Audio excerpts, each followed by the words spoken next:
Bonjour tout le monde, j'espère que vous allez bien. Donc aujourd'hui, je pense que vous l'avez sûrement deviné avec le titre de la vidéo, je vous parle enfin de mon top 3 dans l'univers des contes interdits. Je ne sais pas si vous avez eu le temps de voir les autres tops que j'avais déjà fait dans le passé. Je vais le mettre dans le i à quelque part qui va popper dans le coin de l'écran. Donc là, j'ai fini tous les livres qui sont dans l'univers des contes interdits. Mon plan idéal, c'était de faire un top 5, mais je n'avais pas 5 tops finalement. Donc, je ne fais qu'un top 3 au final. Donc, grosso modo, on y va.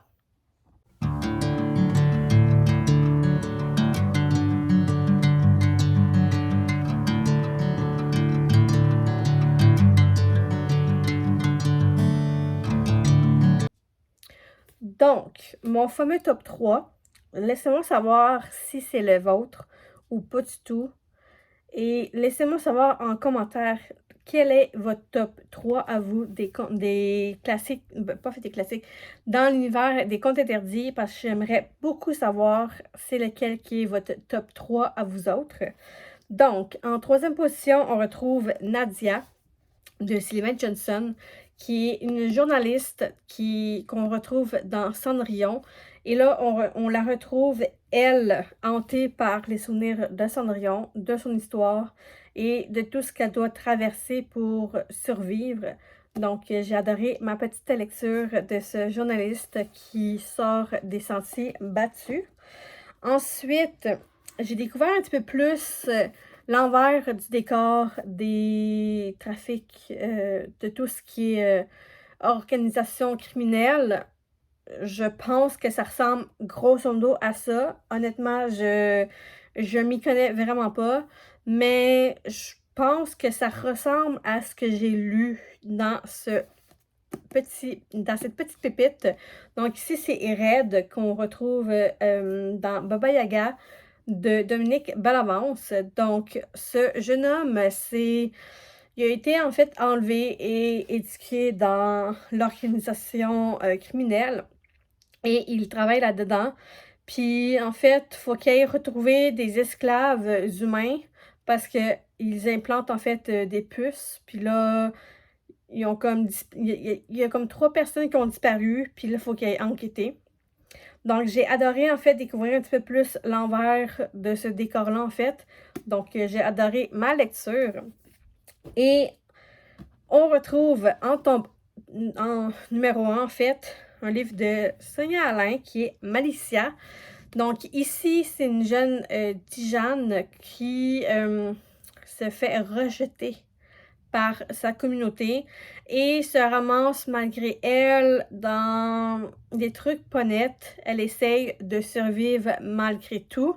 Et on retrouve aussi pas un ancien, mais un inspecteur qui est sur la veille de prendre sa retraite et qui se retrouve avec un dossier quand même assez difficile. Donc, j'ai vraiment été étonnée par celui-ci. Donc, je l'ai vraiment adoré. J'ai dévoré ce petit roman-là, en fait. Donc, j'ai adoré, en fait, découvrir ce personnage secondaire qui devient, en fait, le premier personnage. Donc, j'ai adoré ma lecture, en fait. Donc, grosso modo, petite vidéo très, très simple, en fait, pour être honnête, parce que j'avais pas envie de me casser la tête, parce que j'ai tendance à vouloir me casser la tête pour faire les vidéos. Donc, c'était mon top 3 des livres dans l'univers des contes interdits. Sur une échelle de 1 à 5, lequel qui fait le plus peur, honnêtement, aucun des livres de l'univers des contes interdits fait peur pour moi.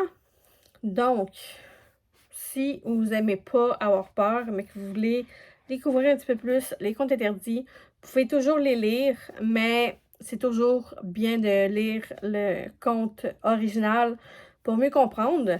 Mais honnêtement, je pense pas que vous êtes obligé de les lire parce que c'est tellement comme... C'est connexe, mais tout en étant indépendant, si je me trompe pas. Donc, grosso modo, c'est ça. J'espère que vous avez aimé. Et n'oubliez pas de laisser en commentaire quel est votre top 3.